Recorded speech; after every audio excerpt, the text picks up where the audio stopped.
Assalamualaikum warahmatullahi wabarakatuh.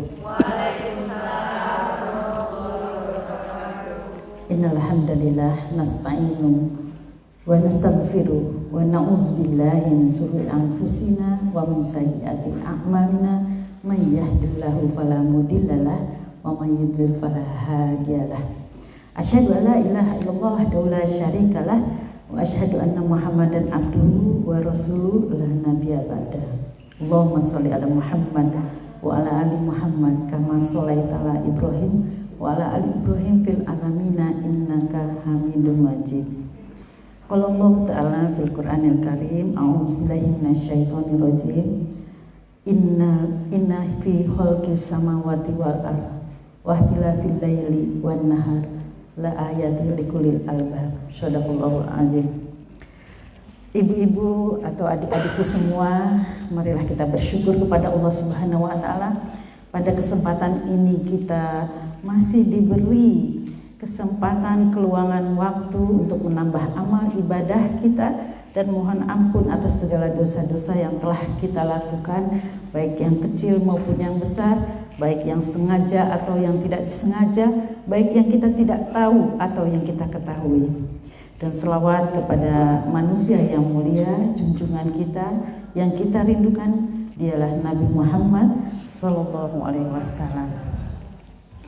Adik-adikku, ibu-ibu MCI, tadi saya dibilang sama Mas fotografer, ibu-ibu Polda, polisi dapur, ada lagi nih istilahnya.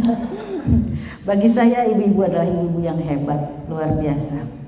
Dan ada satu ayat Al-Quran, surat Al-Mulk 15, ayat 15. Saya merasa surat ini diturunkan untuk Mbak Rizka dan Mbak Rahma, dan juga insya Allah untuk ibu-ibu semua, adik-adikku semua. Apa coba ya, bisa dibuka mungkin kalau yang bawa HP. Al-Mulk ayat 15. A'udzubillahi minasyaitonirrajim. Huwallazi ja'ala lakumul ardo zalula. Dialah Allah yang menciptakan bumi ini untuk mudah dikunjungi. Famsu fi manakibiha, maka kamu berjalanlah ke segala penjuru, ke penjuru dunia ini. Wa kulu min rizqihi, dan makanlah rezeki yang telah Allah berikan. Wa ilaihin nusyur, tapi ingat, kepada Allah juga kamu kembali. Nah, ini adalah ayat jalan-jalan, ayat tamasya yang memang Allah perintahkan untuk kita. Jadi kita itu harus punya space harta atau uang untuk bisa jalan-jalan, karena memang diperintahkan oleh Allah. Supaya apa? Supaya kita melihat betapa hebatnya Allah, betapa luasnya bumi Allah, betapa maha besarnya Allah gitu. Dan kita diperintahkan untuk makan apa yang telah Allah berikan kepada kita. Mungkin yang pernah ke Turki, makanan Turki kita makan, walaupun gak enak, tapi kita merasakan kebesarannya Allah, betapa kayanya Allah dengan segala macam rupanya gitu. Tetapi ingat, ketika jalan-jalan itu jangan sampai kita tidak menjadikan kita menambah amal ibadah kita, karena pada Allah juga kita kembali pada akhirnya. Jadi ibu-ibu yang hebat di sini, ketahuilah kehadiran ibu-ibu di sini ini adalah sangat mahal, sangat berharga, sangat luar biasa. Kenapa? Dari melihat wajah-wajahnya yang masih cantik ini, saya yakin bahwa ini adalah ibu-ibu muda yang mungkin masih punya anak-anak kecil. Yang pertama, untuk bisa sampai di sini ibu-ibu, adik-adik ya, adik-adik harus meninggalkan anak-anak. Berarti betapa mahalnya kesempatan yang diberikan kepada kita ini. Yang kedua, adik-adik harus minta izin suami, kata Mbak Rizka, dan suami mengizinkan. Nggak semua suami loh bisa mengizinkan itu. Istrinya pergi sehingga sekarang suami harus bangunin anaknya sekolah hari Senin, harus menyiapkan sarapan anaknya, bisa merasakan yang harusnya biasa kita kerjakan mereka harus mengerjakan. Jadi mereka bisa ridho, bisa merelakan. Ini adalah harga yang mahal yang harus ditebus. Ditebus dengan apa? Nanti kalau kita pulang menjadi istri yang lebih soleha, menjadi istri yang lebih berbakti kepada orang tua, kepada suami, menjadi ibu yang lebih sayang kepada anaknya. Kalau tidak ada keridoan mereka, maka acara ini tidak akan berjalan. Disitulah artinya apa? Mari, tadi seperti MC dibilang bahwa kita memang berkegiatan di sini dengan berbagai rupa yang saya lihat di dalam skedulnya luar biasa padatnya, dan saat inilah kita kembali ngecas iman kita bahwa kehadiran kita di sini adalah dilihat oleh Allah Subhanahu wa taala, dicatat oleh Allah Subhanahu wa taala. Kemudian diperhitungkan nanti di yaumil akhir. Maka marilah kita di sini tidak bertiga dengan yang lain-lain, tetapi kita cukup saya, adik-adik dan Allah. Sehingga perjalanan adik-adik di sini sampai nanti kembali akan tercatat sebagai amal ibadah. Terus kaki kanan mendapat pahala, kaki kiri mengurangi dosa. Alangkah indahnya kalau kita lari ke sana bahwa kita datang adalah untuk beribadah kepada Allah. Dengan acara MCI ini kita bisa beribadah kepada Allah. Bahwa acara ini menjadi jembatan kita ke surga. Tadi ayat yang saya bacakan adalah lillahi ma fis samawati wa ma fil ard. Lillahi khalqis samawati wal ard. Sesungguhnya penciptaan langit dan bumi, Allah menciptakan langit dan bumi. Wahtilafil laili wan nahar, dan berputarnya malam dan siang. La ayatil liqaumil liau la ayatil la ayatil bukan ulul albab. Jadi ayat ini penciptaan bumi, langit dan bumi ini, dan perputaran siang dan malam adalah sebagai tanda-tanda bagi kaum yang berpikir. Jangan dilewatkan kita dari acara-acara yang kemarin adalah dengan bahwa kita diperintahkan untuk berpikir. Kemarin kita sudah jalan-jalan atau mungkin nanti juga jalan-jalan. Bagaimana adik-adik, indah bukan? Indah ya perjalanannya ya. Segala sesuatunya menakjubkan. Ini ada modal yang diturunkan oleh Allah langsung di bumi Yogyakarta ini. Gunung-gunung gak pakai modal, pohon-pohon yang besar yang indah itu juga gak pakai modal. Benar-benar Allah yang ngasih begitu saja. Bandingkan kalau di Singapura untuk punya air terjun, punya sungai itu buatan manusia semua. Tapi kita di Jogja ini diberikan gratis dari Allah. Apalagi kalau yang pernah umroh atau haji, saya nggak bayangkan orang-orang Arab itu kalau kesini mungkin, inikah surga itu, gitu. Karena yang kita lihat hanya padang pasir sepanjang jauh mata mandang. Kalau di sini gunung itu isinya pohon-pohon yang begitu indahnya, sungai-sungai yang mengalir berbelok-belok, bunga-bunga yang bermekaran. Tetapi kalau di Arab Saudi padang pasir sejauh mata memandang. Jadi ini adalah penciptaan Allah yang gratis diberikan kepada kita untuk kita berpikir. Maka apa yang diinginkan oleh Allah adalah surat Al-Imran. Surat Al-Imran ayat 191. A'udzubillahi minasyaitonirrajim. Allazina yazkurunallah qiyaman wa qu'udan wa 'ala junubihim wa yatafakkaruna fi khalqis samawati wal ard. Rabbana ma khalaqta hadza batila subhanaka wa qina azabannar. Apa yang ditegur oleh Allah kepada kita yang diberi kenikmatan luar biasa ini, termasuk saat kita bisa duduk di sini di tempat yang begitu indah dengan full AC, enggak sumuk ya. Artinya apa? Apa yang diperintahkan Allah? Allazina yazkuruna Allah. Allah memerintahkan kepada kita untuk selalu mengingat Allah. Tidak ada satu kesempatan pun, waktu pun yang tidak kita biarkan untuk tidak mengingat Allah. Pada saat kita mengingat Allah berarti kita membuka pintu surga. Dan sebaliknya pada saat kita tidak mengingat Allah, maka pintu neraka terbuka. Jadi kita memang disuruh mengingat Allah dalam segala keadaan apapun. Qiyaman, pada saat kita berdiri. Wa qu'udan, pada saat kita duduk. Wa ala junubihim, pada saat kita tidur. Wa yatafakkaruna fil khalqis samawati, dan untuk mengingat-ingat, untuk mengagumi, untuk membesarkan atas ciptaan Allah. Karena apa yang telah Allah ciptakan ini, Rabbana ma khalaqta hadza batila. Sesungguhnya tidak ada yang sia-sia apa yang telah Allah ciptakan.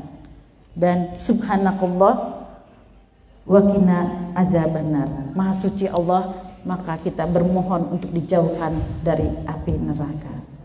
Mari kita berzikir ya, supaya kita tetap mengingat Allah dan duduknya kita tercatat sebagai amal ibadah yang mengantarkan kita ke surga nanti. Yuk. Subhanallah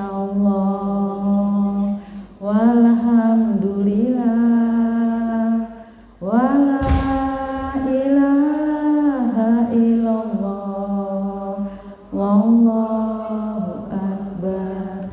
Yang keras masukkan ke hati. Subhanallah walhamdulillah wala ilaha illallah wallahu akbar. Subhanallah, maha suci Engkau ya Allah, dan maha terpuji Engkau ya Allah, dan tiada Tuhan selain Allah. Engkau yang maha besar. Subhanallah walhamdulillah wala ilaha illallah wallahu akbar. Sekali lagi ya. Subhanallah walhamdulillah wala ilaha illallah wallahu akbar. Baik adik-adik sekarang ini berada di Kaliurang. Adik-adik ini ada dari segala penjuru Indonesia ya, dan ini ada di Kaliurang, daerah Yogyakarta, yang terkenal dengan Gunung Merapinya. Tahukah adik-adik bahwa Gunung Merapi itu sewaktu-waktu bisa meletus? Dan kalau Gunung Merapi ini meletus, selesai kita yang ada di sini, karena sangat dekat dengan Gunung Merapi ini. Dan bagi penduduk Jogja sudah pernah merasakan dahsyatnya ledakan Gunung Merapi itu. Kita yang di Jogja sudah merasakan dahsyatnya ledakan Gunung Merapi itu. Luar biasa, awan panas. Orang-orang tengah malam tiba-tiba datang awan panas, dan mereka berlarian begitu paniknya naik ke dalam truk. Kemudian mereka yang bisa lari-lari dengan motor, sangat, kita bayangkan pada saat itu di padang mahsyar, sangat panik, udara sangat panas. Dan mereka yang berhasil selamat lari ke daerah yang lebih jauh dari Gunung Merapi itu, kalau mau tahu adik-adik, sudah bukan wajah mereka lagi, putih kena debunya. Debunya itu tajam. Jadi kalau kena mata sangat perih. Ngeri pada saat itu. Dan orang-orang yang di Jogja juga pernah merasakan gempa bumi. Tanah itu bergoyang. Ketika kita keliling, rasanya benar, apakah ini kiamat? Saya waktu keliling pagi-pagi, Rasanya kok kiamat ini gitu. Kenapa? Semua rumah runtuh. Orang-orang bergelimpangan. Rumah sakit tuh orang-orang sudah di jalan-jalan gitu. Nggak sanggup menampung orang yang patah tulang dan rumah-rumah yang orangnya banyak yang mati di dalamnya, cuma menguburkan dengan seadanya. Digulung pakai tikar, dicangkul, nggak ada yang bantu, nggak ada yang layak, karena semua memikirkan dirinya masing-masing. Seperti disebutkan di dalam Al-Quran, pada saat itu mereka berlari begitu paniknya, tidak ada bapak memikirkan anaknya, istri memikirkan suaminya, nggak ada. Semua memikirkan diri mereka sendiri, menguburkan sendiri. Dan pada saat itu lampu mati, listrik nggak ada, air nggak ada, telepon mati, mau kemana? Makanan semua tutup. Ngeri pada saat itu. Mati itu gak usah disebut dalam satu kampung. Bisa ada satu kampung yang rata semua, terkubur orang-orang di dalam reruntuhan. Saya kadang-kadang mikir gini, Jogja sudah merasakan dahsyatnya ledakan gunung berapi, merasakan gempa yang sangat dahsyat. Maka seharusnya orang-orang soleh itu ada di Jogja, karena dia sudah merasakan bagaimana miniatur hari kiamat. Bahkan dari seluruh dunia harusnya orang Jogja itu paling soleh.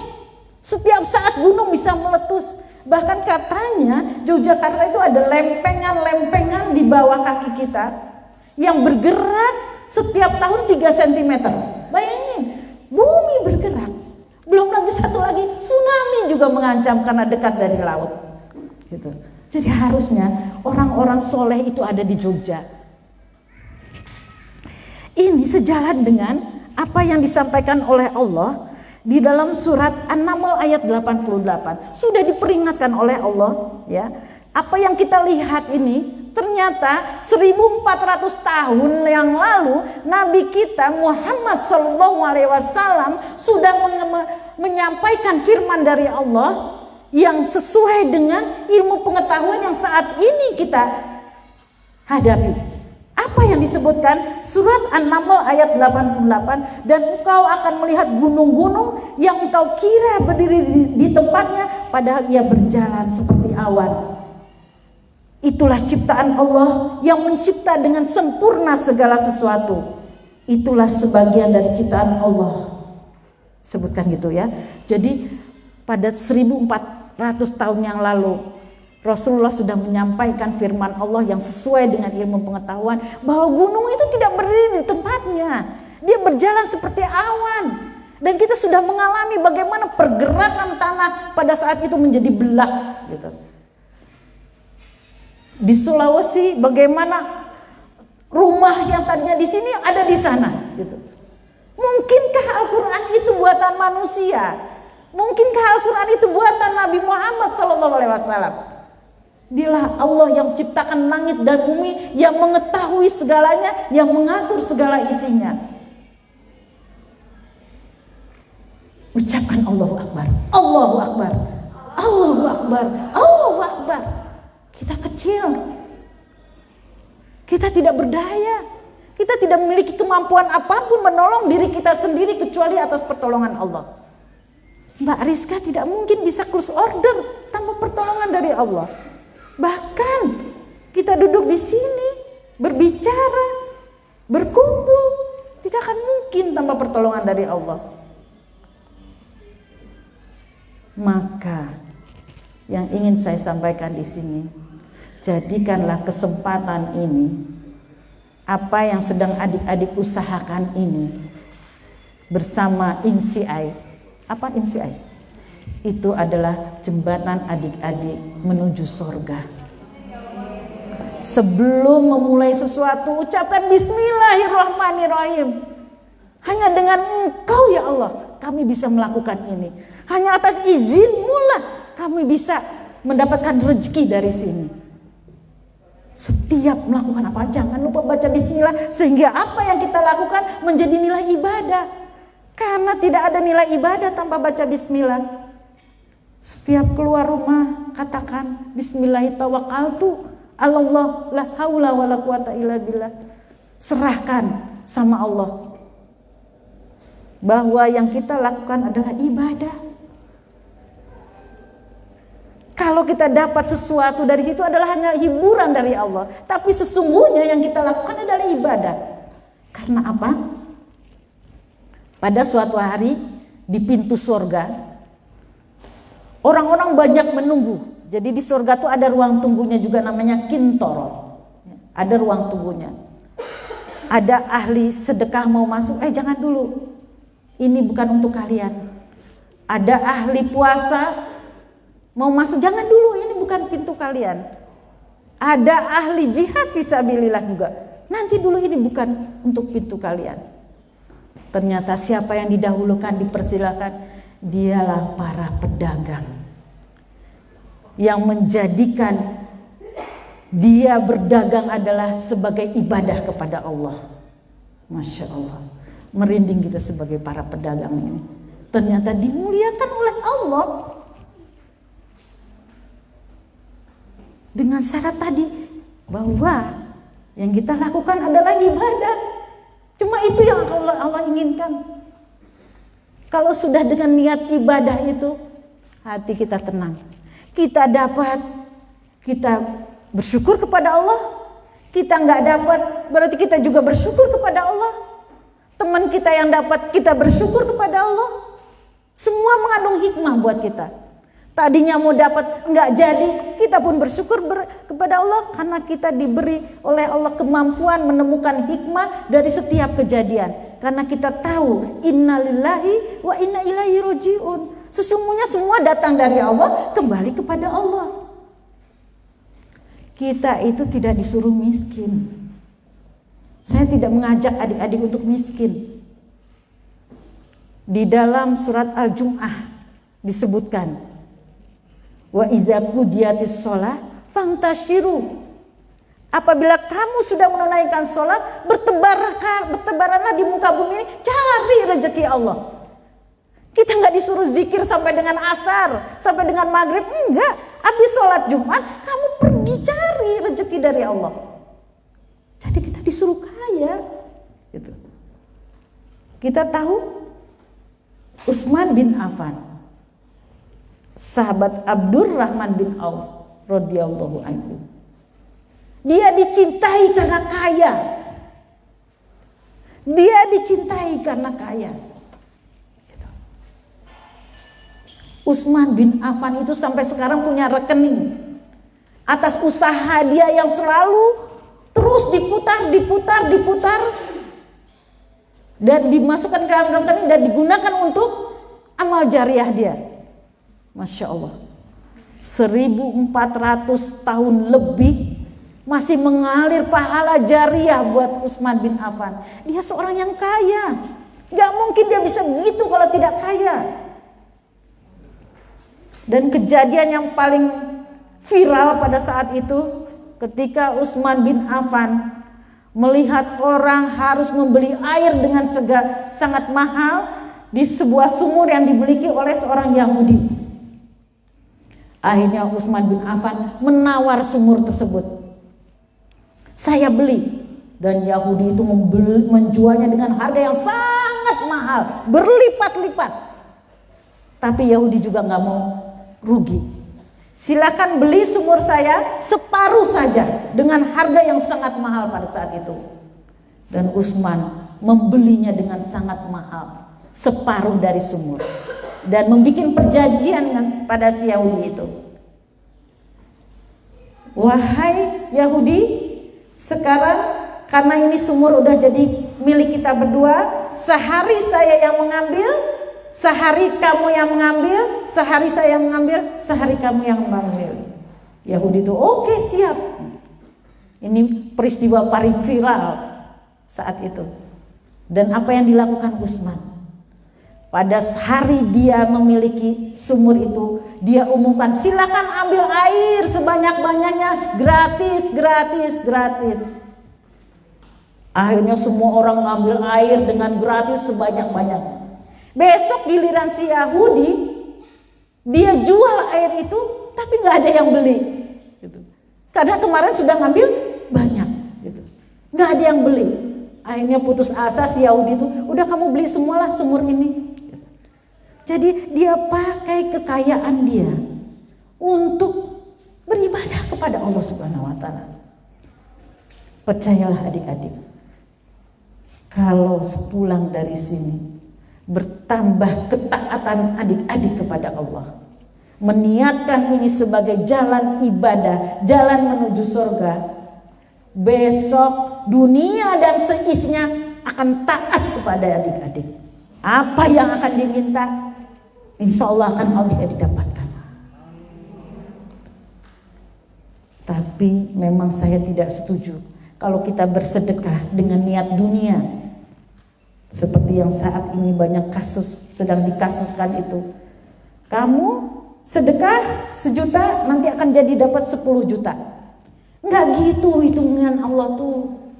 Allah tuh enggak bisa didikte dengan sedekah kita itu.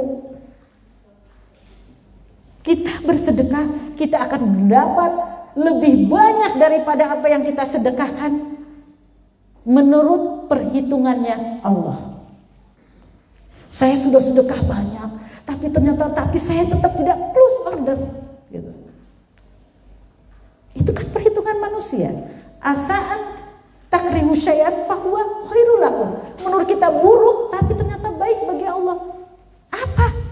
Ternyata anak kita juara, rumah tangga kita damai, kita disayangi orang-orang, badan kita sehat, banyak hal. Serahkan aja sama Allah yang maha berhitung.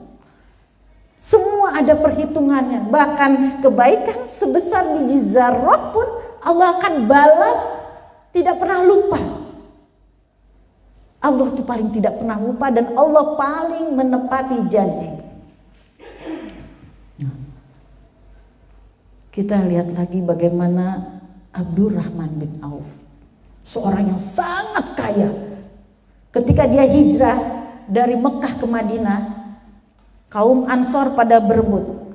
Kamu mau istri yang mana? Silahkan pilih. Saya punya 3. Silahkan kamu yang mana? Kamu mau rumah yang mana? Saya punya 4. Silahkan pilih yang mana? Tapi Abdurrahman bin Auf, saya nggak minta apa-apa. Saya minta tempat di dekat pasar aja, katanya. Abdurrahman bin Auf di Mekah sudah terkenal dengan kekayaannya. Dia tinggalkan begitu saja karena dia tahu Allah lebih baik dibandingkan apapun. Akhirat itu lebih baik dibandingkan apapun. Dia ikut hijrah dengan Rasulullah. Dia ikut berperang dengan Rasulullah. Dia ikut memukul-mukul batu di perang Khandaq. Terus apa coba? Di Abdurrahman bin Auf ketika kita berkumpul seperti ini, ketika Rasulullah mengumpulkan para sahabat, apa yang dikatakan Rasulullah? Aku melihat, kalau Rasulullah mengatakan itu sudah pasti betul, di surga nanti sahabatku Abdurrahman bin Auf itu akan berjalan ke surga dengan merangkak. Kalau kita diomongin gitu seneng gak? Seneng ya. Merangkak aja udah seneng, pokoknya nyampe aja ke surga. Tapi enggak, Abdurrahman bin Auf, dia sedih. Ya Allah, kurangnya apa? Kenapa aku sampai jadi merangkak gitu? Akhirnya apa? Pergi. Dalam lagi diam-diam tuh dia pergi dengan mengendap-endap, pergi dari majelis itu. Dan keesokan harinya Madinah digegerkan dengan kepulan debu yang luar biasa pekatnya dan suara gemuruh dari kejauhannya. Ternyata apa? Abdurrahman bin Auf itu membawa ratusan unta, ratusan kuda, ya, dengan dipacu cepat, dan masing-masing unta dan kudanya memikul barang-barang dagangan yang sangat berharga mahal. Saat itu nggak tahu berapa triliun yang dibawa oleh Abdurrahman bin Auf. Dia serahkan semuanya kepada Rasulullah. Ya Rasulullah, saya bersedih karena saya harus merangkak jalan ke surga, karena saya mungkin kurang sedekah saya. Dia merasa kurang, padahal seluruh biaya peperangan itu dari dia. Dia serahkan semuanya kepada Rasulullah karena ingin mendapatkan keridhaan dari Allah. Ini yang aku dapatkan dari Allah, maka aku kembalikan kepadamu ya Allah, ya Rasul. Diberikan kepada Rasulullah. Segitu dia khawatir dengan tidak ridhonya Allah kepada dia. Sampai dia itu, Abdurrahman bin Auf tuh galau dia dengan kekayaannya. Setiap malam dia, wahai istriku, masih adakah barang di rumah ini? Kasih ke orang. Saya nggak mau lagi ada di rumah ini. Saya takut harta ini akan menyiksa saya nanti di akhirat kalau malam ini saya diambil. Katanya gitu. Akhirnya apa? Saking pengen, apalagi ketika beliau mendengar dari Rasulullah bahwa di surga itu banyak orang yang miskin, tambah sedih lagi Rasulullah. Saya pengen miskin. Sehingga apa? Pada saat itu di Madinah semua panen korma gagal, busuk semuanya. Apa yang dilakukan Abdurrahman bin Auf ketika para petani mengeluh bersedih karena panen gagal itu? Abdurrahman Auf mengambil semua uangnya, dia belikan semua korma-korma yang busuk saat itu, menggunung di rumahnya. Orang berdatangan yang busuk-busuk itu dia beli. Dia pengen uangnya habis. Dia pengen miskin. Tapi kalau Allah menentukan kamu harus kaya, gak ada yang bisa melawan Allah. Kalau Allah sudah menentukan kita ini berhasil, sukses, close order, gak akan ada satupun walaupun banyak yang menghalangi kita, menghadang kita, tetap akan kita dapatkan. Begitu juga kalau kita sudah, Allah tidak izinkan itu milik kita, maka sudah di tangan kita pun akan terlepas. Dan tiba-tiba dari Yaman datang orang mencari korma busuk yang akan dibeli mahal untuk obat. Coba, dibeli semua korma busuk Abdurrahman bin Auf dengan harga mahal, nggak jadi dia miskin. Itulah Allah. Kalau Allah sudah berkehendak, nggak ada siapapun yang bisa menolak. Yang penting kita selalu ingat kepada Allah bahwa semua yang terjadi atas izin Allah. Itu cerita-cerita tentang orang-orang kaya yang dicintai Allah. Tapi hati-hati dalam kita mencari harta, dalam kita berdagang, ada dua. Ada harta yang menyelamatkan akhirat kita, ada harta yang menjadikan bahan bakar api neraka buat kita nanti. Cuma dua itu aja kok pilihannya. Ini harta yang akan menyelamatkan kita di akhirat, atau harta yang akan menjadi bahan bakar kita ketika di neraka nanti. Ini perlu dipahami, perlu direnungkan pada adik-adik yang sedang bersemangat ini. Kita harus kenali harta kita.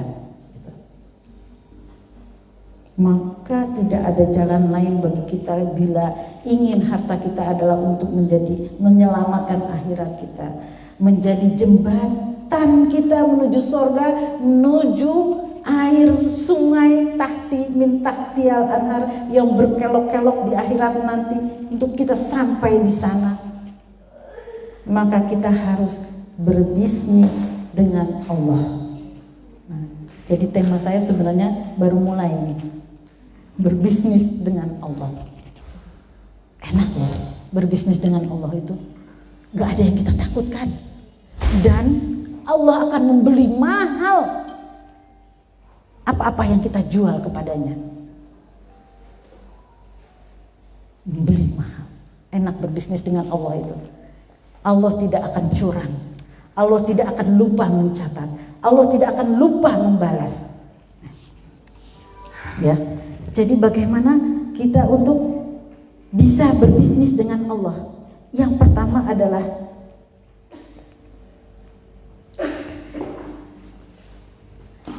di dalam surat Al-An'am ayat 44. Nah, falamanasu enggak kelihatan nih. Maka ketika mereka melupakan peringatan yang telah diberikan, kami pun membuka semua pintu kesenangan untuk mereka, sehingga ketika mereka bergembira dengan apa yang telah diberikan kepada mereka, kami siksa mereka secara tiba-tiba, maka ketika itu mereka terdiam dan putus asa. Ini bisnis yang akan menjadi bahan bakar api neraka. Apa yang dikatakan Allah di dalam surat Al-An'am 44, ketika kita melupakan Allah, bisnis terus saja, kejar lagi, kejar target terus, kita melupakan Allah. Enggak sholat duha dulu, enggak sholat wajibnya kemerungsung, sholat sunatnya ketinggalan semua, lagi sholat juga enggak pernah khusyuk, kita melupakan Allah. Maka kata Allah apa? Ya, justru kata Allah, pada saat itu aku buka pintu kesenanganmu. Kesenangan loh, bukan kebahagiaan.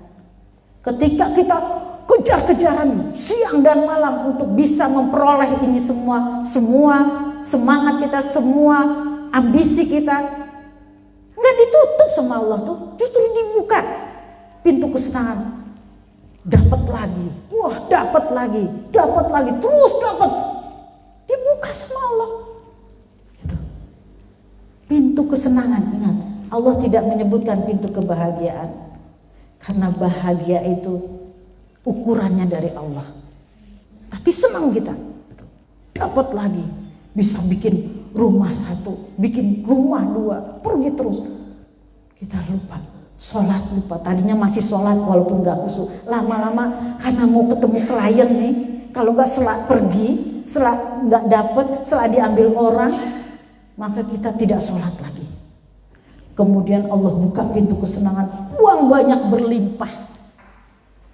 Kita mau kemana-mana bisa. Pintu kemaksiatan terbuka lebar. Kita bisa pergi dengan orang-orang yang bukan muhrim.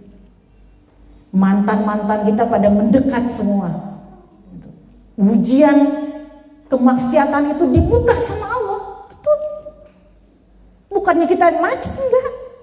Tapi bukan kebahagiaan.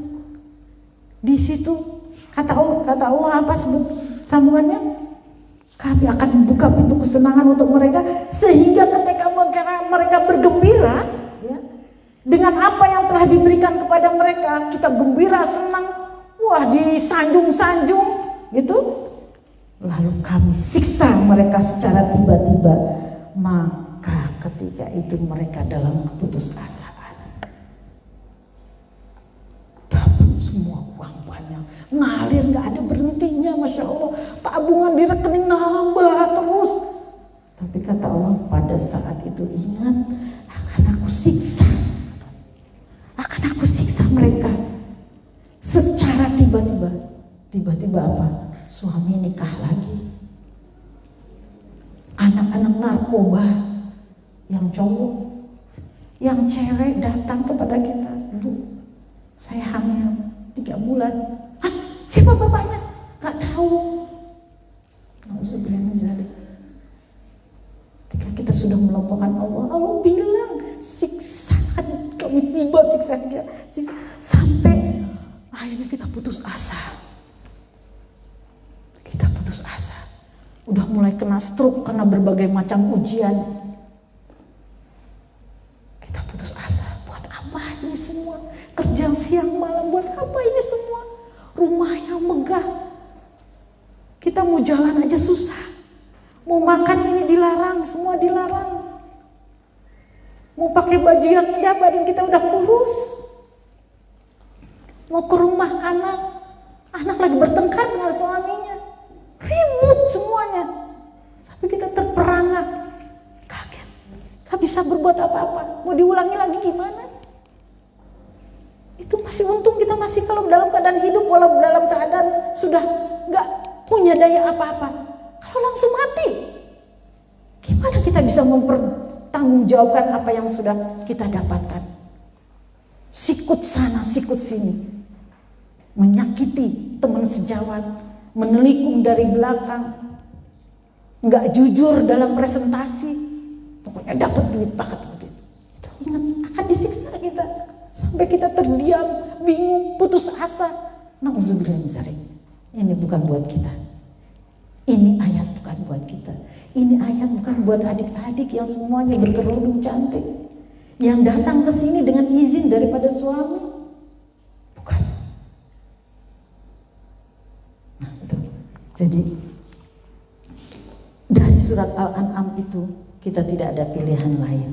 Bisnis kita adalah dengan Allah. Sehingga apa yang kita lakukan Allah melihat, Allah mendengar apa yang kita ucapkan, Allah mencatat apa yang kita perbuat, dan Allah akan membalasnya dengan harga yang sangat mahal. Nah, jadi yang pertama harus kita lakukan adalah jika kita ingin berbisnis dengan Allah, tu'minuna billahi wal yaumil akhir. Kita beriman dengan Allah dan hari akhir, itu mutlak. Siapapun yang berbisnis dengan Allah harus beriman dan kepada Allah dan yaumil akhir. Banyak sekarang yang bisnisnya gila-gilaan, menghalalkan segala cara, dan dia tidak beriman kepada Allah. Oh, banyak kok yang beriman. Orang-orang kaya, koruptor itu beriman kok. Saya pernah dengar Pak Busro Mukodas menyadap telepon ketika beliau di KPK. Ketika beliau bekerja di KPK kan dia bisa menyadap sehingga bisa OTT. Mereka itu para koruptor, pejabat koruptor dengan pemberi suap itu teleponannya seperti ini. Halo, assalamualaikum. Oh, waalaikumsalam. Beriman gak dia? Beriman. Kapan ini apel Amerikanya diantar? Insya Allah secepatnya, insya Allah cepatnya. Insya Allah. Beriman gak? Beriman dia kepada Allah. Orang-orang koruptor itu berangkat haji gak? Berangkat. Umroh juga tiap bulan. Dia bawa tas dari barang haram. Dia naik pesawat bayarnya pakai uang haram. Umroh pakai uang haram. Dia ke sana menjalankan ibadah pakai uang haram. Itu haji mabrur apa mabur ya? Tidak akan diterima itu semua. Bahkan dia kelihatan wow, bikin masjid, wakaf sana sini, punya anak yatim dan sebagainya. Nggak akan diterima barang haram itu. Walaupun dia beriman. Tidak cukup kita hanya beriman. Tapi ini yang berbeda dari orang-orang yang beriman, tapi dia tetap melakukan kejahatan, kemaksiatan dengan tu'minuna billahi wa rasuli, terus wal yaumil akhir, beriman kepada Allah dan Rasulnya dan hari akhir. Ini bedanya dengan kita. Kita beriman kepada Allah dan percaya terhadap hari akhir. Setiap kali kita melakukan transaksi bahwa hidup itu apapun ada akhirnya. Jadi ketika kita akan menyakiti teman, menelikung dari belakang, atau berbuat curang, ini kita nggak lama hidup di dunia ini, ada akhirnya. Gitu. Semua ada akhirnya, dan ketika hari akhir itulah hari penghisaban, di mana kita harus wajib mempertanggungjawabkan apa yang kita dapatkan. Dari mana harta itu kamu dapatkan? Dengan apa? Dengan cara apa kamu dapatkan? Kemana harta itu kamu belanjakan? Itu 3 hal yang lama kita nunggunya dalam penghisapan itu. Jadi ketika di akhirat itu yang paling lama dihisap adalah orang yang paling banyak hartanya. Kalau orang-orang miskin bisa melenggang jauh cepat banget udah nyampe surga, nggak ada yang perlu dia pertanggungjawabkan. Tetapi orang-orang yang berharta itu lama hisapnya, bahkan 1000 tahun.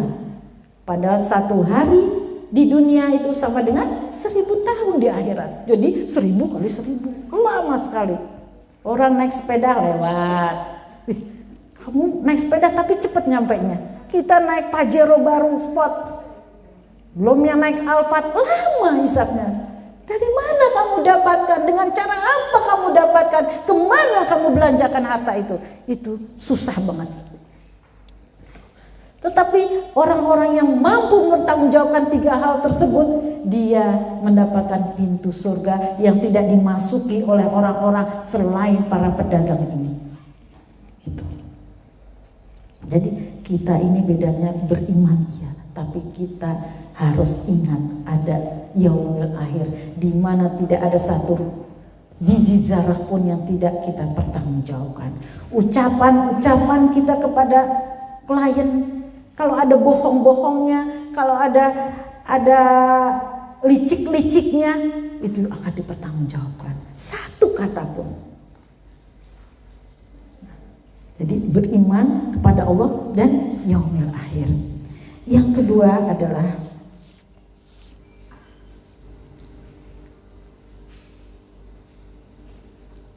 niatkan berjihad di jalan Allah dengan harta dan jiwa.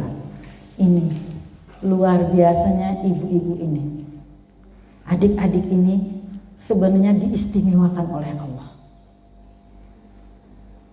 Kita perempuan itu tidak diwajibkan mencari nafkah. Betul?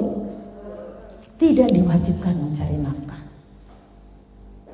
Yang wajib siapa? Suami. Kita ini adalah makhluk yang sangat diistimewakan oleh Allah. Jadi kalau sekarang persamaan gender, emansipasi, 1400 tahun yang lalu Rasulullah sudah bukan persamaan, bukan emansipasi, bahwa perempuan 3 kali lebih istimewa daripada laki-laki. Makanya umuka 3 kali lebih istimewa dari laki-laki. Dia bisa melakukan apa-apa yang laki-laki tidak bisa melakukan. Dia bisa hamil, 1. Dia bisa melahirkan, 2. Dia bisa menyusui, 3. Maka itulah umuka, karena 3 kali istimewa daripada laki-laki. Jika laki-laki mencari nafkah dan diberikan kepada istrinya, nilainya adalah sedekah. Jadi wahai mas suami, banyak-banyaklah ngasih istri biar sedekahmu lebih banyak. Bisa kita bilang kayak gitu sama suami. Kamu itu boros banget, kemarin udah tak kasih segini. Ya biar sedekahmu banyak. Laki-laki kalau bisa memberi kepada istri, maka nilainya adalah sedekah. Tetapi kalau seorang istri membantu suaminya mencari nafkah dan memberikannya kepada keluarga, nilainya adalah jihad fisabilillah. Masya Allah. Allahu Akbar. Jihad fisabilillah. Maka jadikanlah pekerjaan kita ini sebagai jihad kita fisabilillah, tanpa harus membawa senjata, tanpa harus mengorbankan nyawa. Ini adalah jihad kita fisabilillah. Kita membantu nafkah keluarga. Kita bisa bersedekah tanpa harus izin suami. Kita bisa membantu orang tua kita tanpa izin suami. Jihad fisabilillah. Sebenarnya ada yang ingin saya contohkan, dan itu sebenarnya juga contoh untuk saya. Jadi pada suatu hari ada yang bertanya kepada saya, itu gimana sih kok Mbak Rizka itu bisa dapat bonus terus? Saya sering ngintip gitu ya di Facebook. Bonusnya itu benar-benar menakjubkan bagi saya, gitu ya. Semua juga udah tahu, banyak, gede, jutaan, ratusan juta, miliaran. Masya Allah, seumur itu jauh dengan adik saya. Kok bisa ya? Semua pada tanya kok bisa. Saya bilang bisa. Lihat jalan yang dia tempuh. Ini bisa jadi contoh buat kita. Dia jadikan usahanya, hartanya untuk jihad fisabilillah. Dengan apa? Ketika mendapatkan bonus pertama 500 juta, bukan mobil yang dia pilih, bukan rumah yang dia incar, bukan tanah yang dia perbanyak. Dia datang kepada orang tuanya yang sudah sepuh, yang sudah uzur. Dia kasihin semuanya, Masya Allah. Allah. saya seumur ini belum pernah ngasih sebanyak itu. Dia kasih kepada kedua orang tuanya. Itu yang pertama yang dia lakukan. Maka kan Allah bilang, aku balas dengan apa yang kamu tidak pernah duga-duga. Min haitsu la yahtasib. Tidak pernah akan kamu duga. Dengan baktimu kepada orang tua. Itu bakti kepada orang tua. Belum untuk keluarga kecilnya. Belum untuk keluarga besarnya. Belum untuk bersama Mbak Rahma. Untuk kita semua yang ada di sini. Dia bagi-bagi kebahagiaan. Dia berusaha memperkaya orang lain, tidak memperkaya dirinya sendiri. Ini yang disebut jihad fisabilillah, berbisnis dengan Allah. Jangan kita sendiri yang kaya, perkaya orang lain. Yang pertama apa? Keluarga dekat kita, orang tua kita, anak-anak kita, kemudian saudara-saudara kita, saudara dekat, saudara jauh, sahabat-sahabat kita, tetangga kita. Kalau ada tetangga yang punya, yang sederhana aja ya, rumah makan angkringan, tetang buka dengan atap plastik, ganti sama kita dengan folding gate.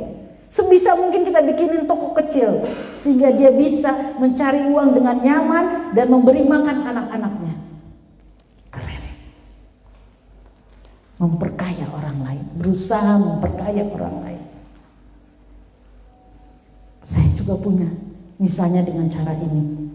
Saya pengen ikut bisnis MCI, tapi saya nggak punya uang buat modal. Saya pinjemin ini, mau pinjam, mau kasih ini apa benda-bendanya itu ya, dagangannya itu, pakai, kamu berusaha jualan, nggak harus ngeluarin uang dulu.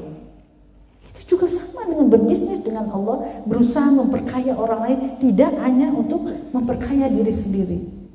Dibalas sama Allah, pasti dibalas. Gak ada yang luput dari Allah. Ma khalaqta hadza batila. Enggak ada yang sia-sia sama Allah.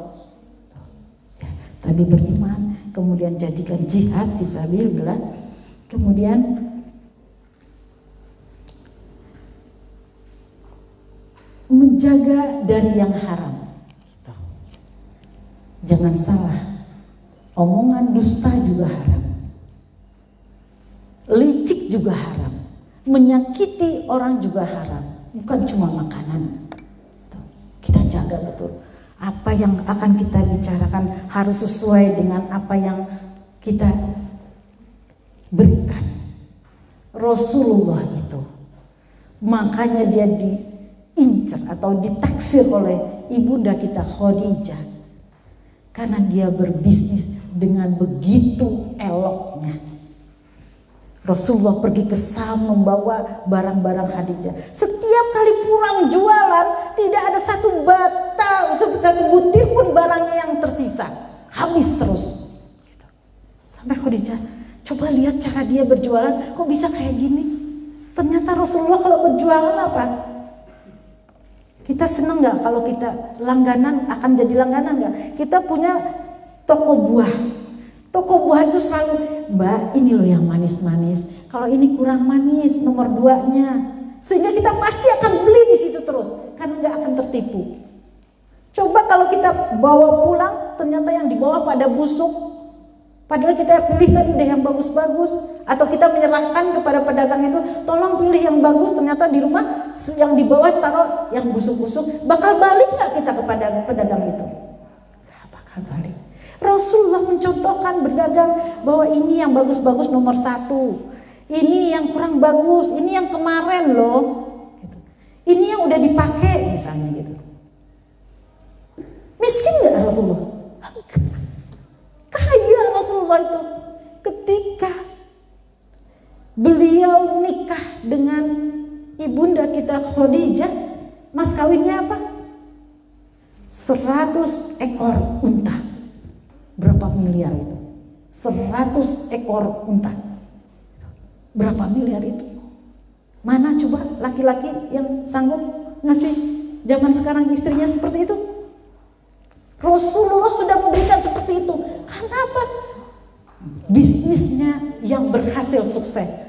Karena dia menipu? Enggak. Dia dapat keuntungan karena dia licik? Enggak. Karena dia mencuri? Enggak. Jaga dari barang-barang haram. Nggak akan miskin kita dengan jujur itu. Kan? Saya ingin menceritakan Abu Junadah. Abu Junadah itu ketika sholat dengan Rasulullah, sholat subuh, habis sholat langsung berdiri pergi. Lama-lama diperhatikan oleh Rasulullah. Wahai Abu Junadah, kamu tidak ada permintaan kok sama Allah. Kok tiap habis sholat langsung ngacir gitu pergi? Apa yang dikatakan Abu Junadah? Ya Rasul, kami ini keluarga yang sangat miskin. Kalau pagi itu, kalau nggak saya buru-buru pulang, saya takut anak saya terbangun. Kalau anak-anak saya terbangun, pohon korma di sebelah saya itu mentiung ke rumah saya dan suka berjatuhan. Kalau saya terlambat pulang, saya takut anak saya memakan korma-korma yang jatuh tadi. Gitu. Pernah hal itu terjadi. Saya terlambat pulang, kemudian anak-anak saya makan korma tersebut. Kemudian saya marah kepada anak-anak saya sampai anak saya nangis, saya lapar Pak, saya lapar. Saya keluarkan yang dari mulut. Dan saya berusaha anak saya memuntahkan korma tersebut. Jangan permalukan Bapak di akhirat dengan makanan-makanan haram yang ada di dalam tubuhmu. Masya Allah. Jangan permalukan Bapak. Jadi kalau kita pakai barang-barang makanan haram atau barang haram, kita sudah akan mempermalukan orang tua kita di akhirat nanti. Akan mempermalukan suami kita. Jangan tertarik dengan uang yang banyak, tetapi kita nanti ada akhiratnya, ada hari akhir tadi.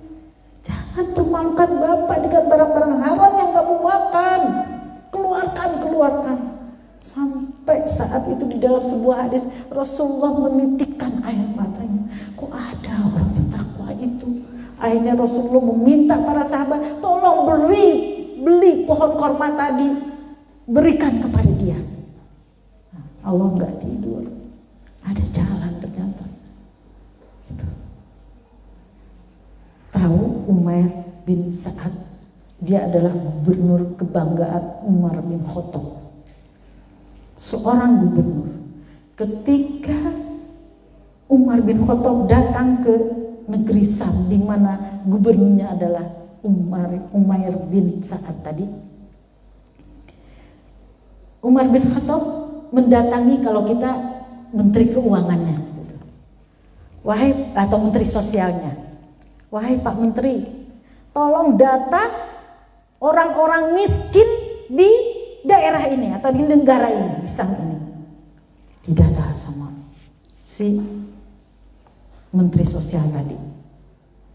Kaget Umar bin Khattab. Hah? Kok ini ada nama Umair bin Sa'ad? Ini kan gubernur. Iya, dia sangat miskin. Dia nggak punya apa-apa. Dia sering berpuasa. Masa? Betul. Sedih Umar. Ya Allah, pas dilihat bener, gak ada apa-apa di rumahnya kecuali ember yang dia bawa dari Madinah ketika dia ditugaskan di situ. Anak-anaknya menunggu dia pulang untuk dapat beberapa butir korma. Semua gajinya, yang dia dapatkan karena jabatan itu dia bagikan kepada orang semua. Dan pada suatu hari akhirnya Umar bin Khattab ngirim 1 koper uang. Kalau sekarang 1000 dinar berarti 2 M. Ketika dibuka oleh Umar bin Khattab uang sebanyak itu, merah wajahnya. Istriku sini. Ada apa Baginda? Ini uang sebanyak ini 2 M loh. 1000 dinar sekoper. Banyak sekali wahai Umar. Dari siapa ini? Dari khalifah. Terus gimana suamiku? Aku akan kembalikan. Jangan, suamiku gak enak sama Umar. Sama khalifah gak enak itu kalau dikembalikan, udah dikasih kalau dikembalikan. Aku gak mau istriku. Ini bagaimana kalau dari uang ini kita masuk neraka? Karena kita tidak merasakan orang-orang miskin di sekitar kita. Karena masih banyak orang yang kelaparan di sekitar kita. Terus kata istrinya, kalau begitu bagikanlah Umair keluar. Bagikan aja kepada orang yang gak mampu, gak usah dikembalikan. Dan pada malam itu juga uang 2M itu habis dia bagikan kepada orang-orang fakir miskin. Karena takut ketika dia menjabat masih ada orang yang lebih yang lapar di situ. Dan dia akan mempertanggungjawabkan nanti di akhirat. Gimana kalau di negeri antah barantah ini? Pejabat duluan yang kenyang, baru rakyat masa bodoh. Inilah kisah-kisah orang-orang yang terjaga, yang takut akan barang yang haram. Dan yang ketiga, tadi yang ketiga ya, yang keempat kita harus bekerja. Allah tidak suka orang yang bermalas-malasan bekerja. Bekerja tidak meminta-minta.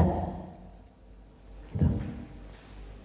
Coba sekarang biasakan ketika Mbak Rizka pulang dari Turki, gak usah ada kata-kata jangan lupa oleh-olehnya ya, jangan. Minta tuh sama Allah. Biasakan jangan pernah meminta. Setiap kali kita meminta, ini dahi kita udah dapat coreng.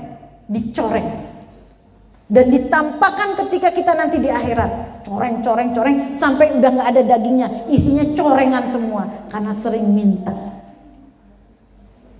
sama Allah aja. Kalau kita lagi kumpul-kumpul banyak makanan, tak bawa ya ini baksonya gitu, gak usah, doa kita sama Allah, kita bisa beli itu. Kadang-kadang kita nggak enak, kita kasih gitu. Boleh mungkin kita baik, kita kasih. Tetapi tadi kita nggak bisa menghilangkan corengan yang ada di wajah kita. Bekerja, jangan meminta-minta. Itu berbisnis dengan Allah. Allah menyuruh bekerja. Seperti sholat Jumat tadi, fantasyiru, cari rezeki Allah. Itu fi'il amr, perintah. Ya, bekerja, jangan meminta-minta. Dan sesungguhnya tangan yang dipakai untuk bekerja keras itu tidak akan menyentuh api neraka. Jadi memang kita harus bekerja, ya, bekerja. Dan yang terakhir harus zuhud. Zuhud itu bukan pada penampilan fisik. Oh, dia tuh sudah kaya, tapi kemana-mana naik sepeda, zuhud loh dia. Bukan. Oh dia tuh zuhud, bajunya lihat tuh, rompeng jahit-jahitan. Bukan. Kalau kita mampu beli baju yang bagus, beli. Supaya kita bisa mensyukuri nikmat yang Allah berikan kepada kita. Kalau kita bisa beli mobil bagus, beli. Asal berguna, bukan buat koleksi. Karena sedekah yang terbaik adalah untuk diri kita sendiri. Kalau kita bisa mampu beli makanan yang enak, beli. Bukan berarti kita tidak zuhud. Zuhud bukan pada penampilan fisik. Kita bisa beli mobil kemana-mana naik sepeda, gebrobyos, panas, sholat jadi nggak khusyuk. Kok gitu? Coba ketika kita mampu beli mobil yang bagus, yang indah, di dalamnya kita berzikir kepada Allah, ya Allah, alhamdulillah atas rezekimu ya Allah. Terima kasih ya Allah, aku bisa bawa ibu, bisa bawa bapak, bisa bawa tetangga, bisa bawa anak-anak, semuanya bersyukur ya Allah, senang semuanya. Boleh. Pakai baju yang bagus sehingga orang nggak ngomongin kita uangnya udah banyak, miliaran bonusnya, tapi bajunya jelek aja, bajunya gitu-gitu. Enggak kayak gitu. Selagi kita bisa kita pakai dan berguna, silahkan. Kecuali hanya kita buat koleksi, buat pajangan-pajangan, karena semua harta itu nanti akan ada hisabnya. Zuhud itu adalah kita tidak bersedih, tidak galau, tidak frustasi apabila kehilangan. Ini penting buat kita nih. Kadang-kadang udah kerja, udah kita mention bolak-balik, udah dari jauh kita parani dan sebagainya, udah kita traktir dan sebagainya, ternyata diambil teman kita nggak sedih karena kita percaya bahwa tidak ada satu helai rambut pun yang jatuh tanpa izin Allah. Nah ini zuhud. Kamu kok nggak sedih sih diambil sama orang? Loh, emangnya rezeki kita yang ngatur? Dia sudah diatur, sudah ditakar 50.000 tahun sebelum kita diciptakan. Mau apa kita? Apa yang bisa kita lakukan? Memang rezeki dia, gitu. Enak aja. Ketika kita kehilangan, seperti halnya pensil yang di tangan saya, jadikan harta itu di tangan terlepas begitu saja. Kalau di hati, maka kita akan terasa sakit. Teman saya di Palembang kemarin telepon saya, aku sampai sekarang gak bisa tenang, kepikiran terus, aduh nyesel banget. Kenapa? Di depanku ada tanah yang dijual, ideal banget dan murah banget. Baru aku tawar dia gak mau, besoknya ada yang beli. Padahal aku punya uang segitu, sekarang harganya naik. Kira-kira gelo gak kita tuh? Aku sedih banget tuh. Aduh, nggak, kadang-kadang malam kebangun, ya Allah kok jadi telat banget sih aku beli, kenapa nggak aku bayar aja langsung, sekarang harganya jadi mahal. Aku bilang berarti hatimu masih terikat sama dunia. Kamu lupa bahwa tidak akan jatuh ke kamu walaupun sudah ada di hadapanmu. Kalau orang Jawa sudah tinggal sendok dan di mulut, disamplah orang gitu. Kalau tidak ada izin Allah tidak akan bisa buat kamu. Itu sudah tertulis 50.000 tahun sebelum kamu ciptakan. Kamu enggak sadar itu. Itu sama dengan tidak beriman, tidak percaya dengan adanya takdir. Dosa kamu, kalau mati saat itu masuk neraka kamu, saya gituin. Dan satu lagi selain masuk neraka, orang yang terikat hatinya dengan dunia, sakaratul mautnya sakit. Karena apa? Kenceng, ditariknya susah, dia nempel di dunia, sakit. Ibarat katanya seperti melempar kain sutra di paku-paku yang tajam, berat, sakit banget. Gitu. Juhud itu adalah tadi ya, bahwa kita tidak bersedih ketika kita kehilangan dan kita tidak sombong ketika kita mendapatkan.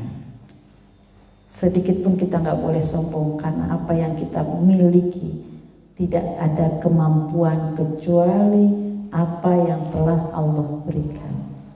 Pada saat ini saya berbicara, kalau Allah membuat saya lupa, bisa aja. Membuat saya tiba-tiba diem, gak bisa ngomong, bisa aja. Dan itu pernah terjadi.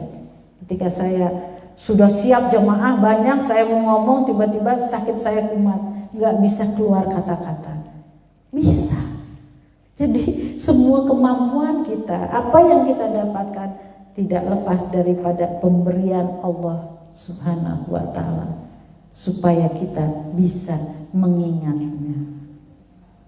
Demikian, mudah-mudahan ada manfaatnya. Wabillahi taufiq wal hidayah. Assalamualaikum warahmatullahi wabarakatuh. Waalaikumsalam warahmatullahi wabarakatuh. Masya Allah. Gimana teman-teman? Ini ya merinding ya kita.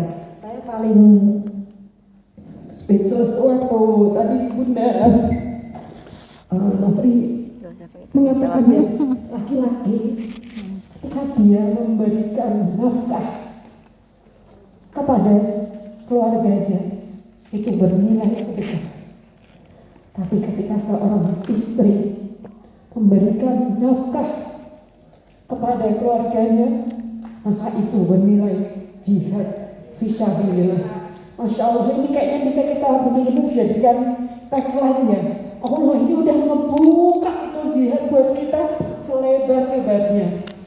Tapi ingat, jangan sampai bahwa keberhasilan kita di MCI ini menjadikan kita sebagai pribadi yang takabur, yang lupa ketika waktunya sholat, udah mau Zoom, udahlah sholatnya nanti aja, Zoom dulu, udah keburu waktunya.